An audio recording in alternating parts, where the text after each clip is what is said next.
Altered Carbon et l'upload de conscience. Écrit par Lino Vertigo. Ce que j'apprécie dans la science-fiction, ce sont les possibilités qu'offre le genre pour explorer des questionnements impossibles ou pas encore d'actualité dans notre réalité quotidienne. Une œuvre m'a beaucoup stimulé récemment, il s'agit du roman de Richard Morgan Carbone modifié qui fut adapté par Netflix sous son nom anglais d'Altered Carbon. Le cœur de ce techno-thriller cyberpunk est d'explorer les limites des notions de conscience et d'identité. Celles-ci sont d'ailleurs poussées dans leur retranchement, offrant au lecteur des questionnements philosophiques aussi vieux que l'Occident. Ce sont ces questionnements que je vous propose d'examiner dans cet article. Le monde d'Altered Carbon. Le roman se déroule sur Terre au XXVe siècle. Vous suivrez le mercenaire Takeshi Kovacs dans son enquête pour un riche magnate voulant élucider une série de mystères entourant sa propre mort. Dans cet univers, l'humanité a colonisé l'espace environnant la Terre sur plusieurs centaines d'années-lumière et s'est établie sur des mondes extraterrestres.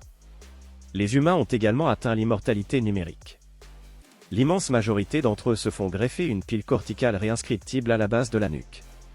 Leur mémoire, leur personnalité, leur conscience, y sont stockés numériquement. En cas de mort physique, les humains ainsi digitalisés, ou HD, abréviation d'humains digitalisés, peuvent voir le contenu de leur pile réinjecté dans un autre corps humain disponible qu'ils appellent prosaïquement « enveloppe ». Cette technologie permet de changer d'enveloppe à sa convenance, de faire des déplacements rapides en se transférant d'un corps à l'autre, parfois de l'autre côté de la Terre, sur la Lune ou sur une planète à plusieurs années-lumière du point de départ.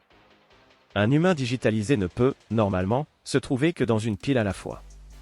La destruction de la pile contenant une personne entraîne donc invariablement sa mort.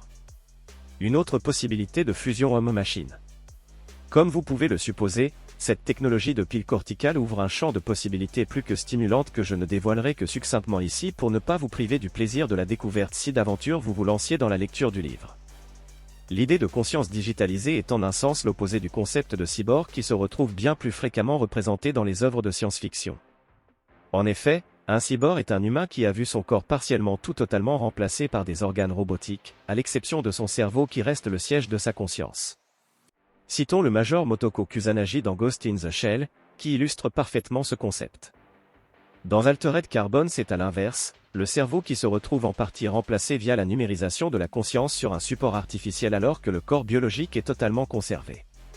Pour mieux vous représenter ces idées, je vous propose le schéma ci-dessous qui récapitule les différentes possibilités de fusion homme-machine rencontrées dans la plupart des œuvres de science-fiction. Carbone modifié explore donc une branche peu commune de la fusion homme-machine. Pourtant, la conservation de corps biologiques pour les humains dans un futur lointain est loin d'être une idée dépassée, bien au contraire. L'on peut y voir une forme de technologie low-tech permettant de faire des économies de matière par rapport à des corps entièrement artificiels à pourvoir pour plusieurs milliards d'habitants dans un monde aux ressources limitées.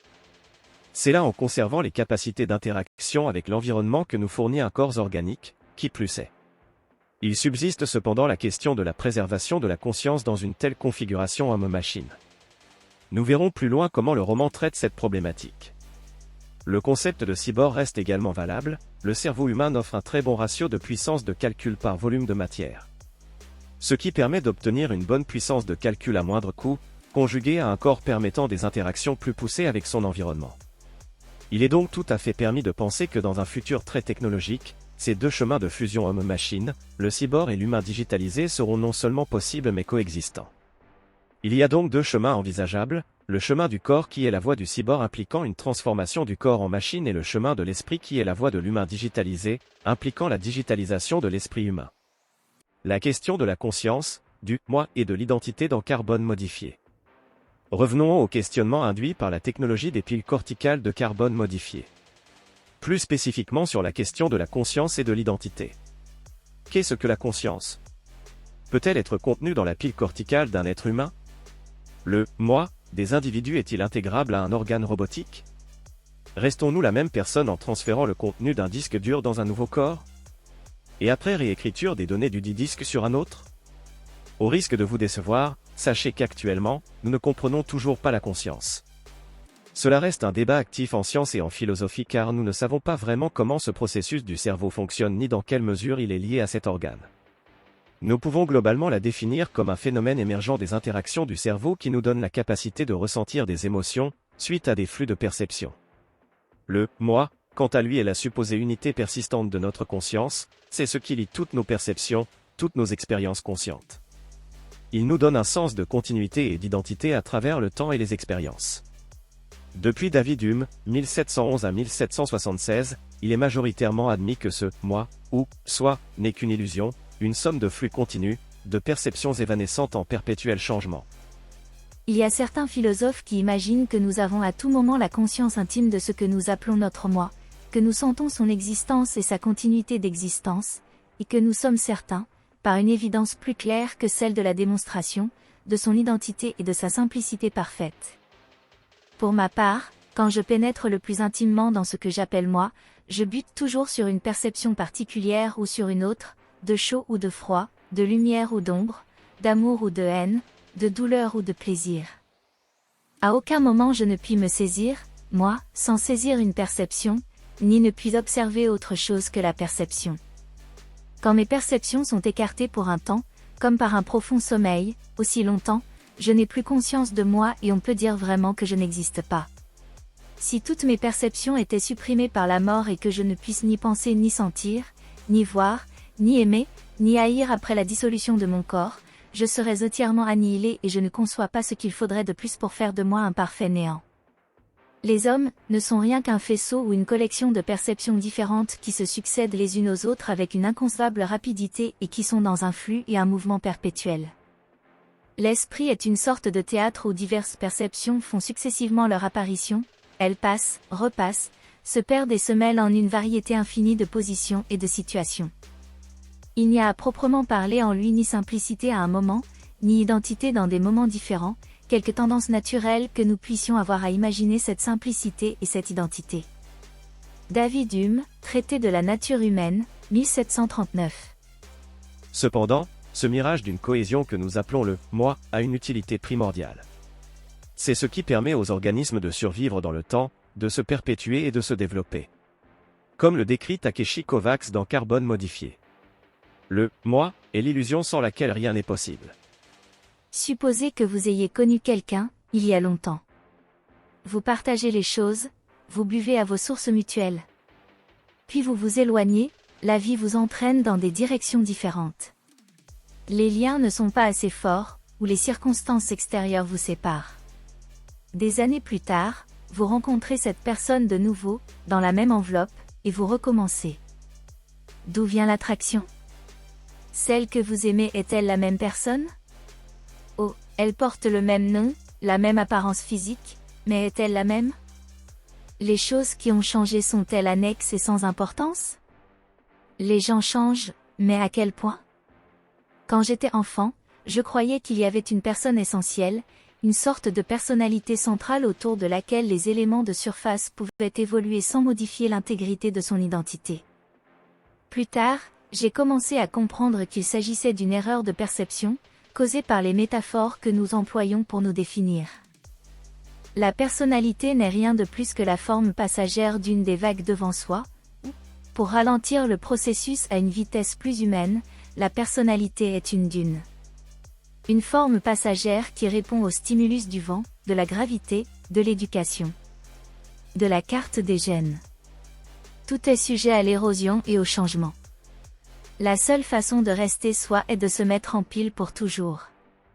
De la même façon qu'un sextant primitif fonctionne suivant l'illusion que le Soleil et les étoiles tournent autour de notre planète, nos sens nous donnent l'illusion de la stabilité dans l'univers et nous l'acceptons, parce que sans cette illusion, rien ne peut être accompli. Takeshi Kovacs, personnage principal de Carbone modifié de Richard Morgan. Comme expliqué précédemment, le « moi » est étroitement lié à l'identité car, cette dernière est souvent définie comme la façon dont nous percevons et décrivons notre moi.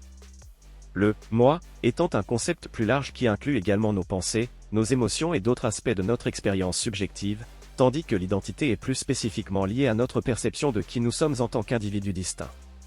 Le « moi » joue un rôle important dans la construction de notre identité, car c'est notre « moi » qui nous induit un sens de la continuité à travers le temps et les expériences. Mais notre identité peut aussi avoir un impact sur notre « moi » en nous donnant un sens de la personne. Tout au long du roman, l'auteur ne semble pas s'écarter de cette définition du « moi », de l'identité et de la conscience. Il part aussi du principe qu'il y a une indépendance du substrat.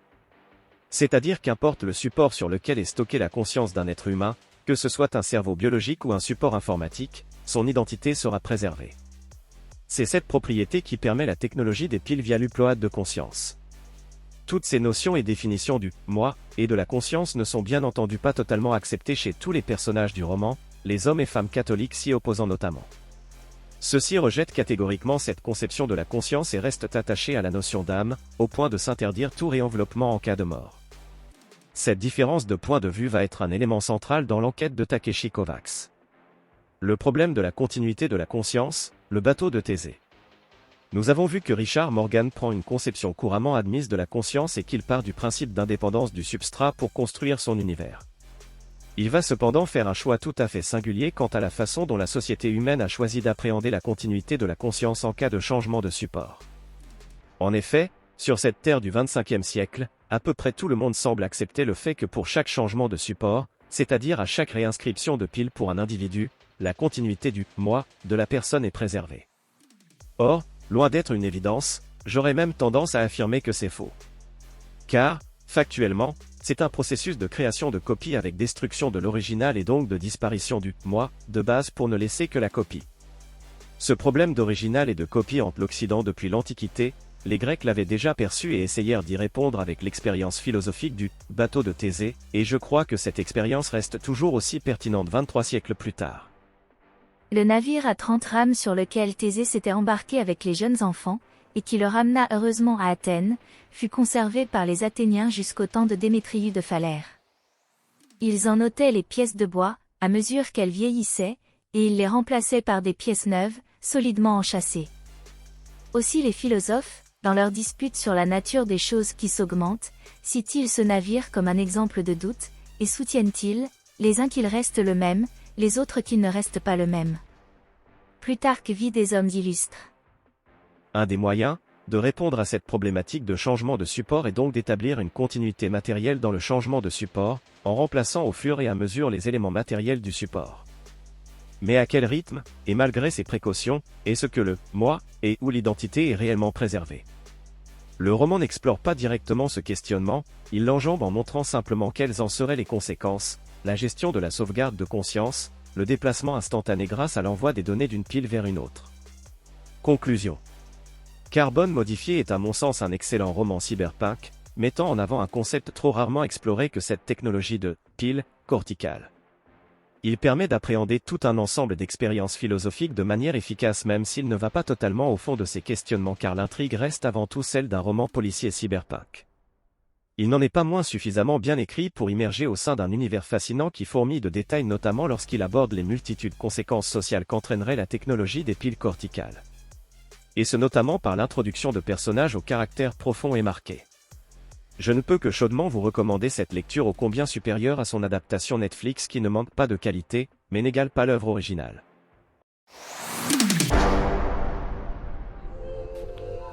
Cet audio vous a plu? Abonnez-vous à notre chaîne afin de recevoir tout notre contenu et soutenez-nous sur Tipeee, le lien est dans la description.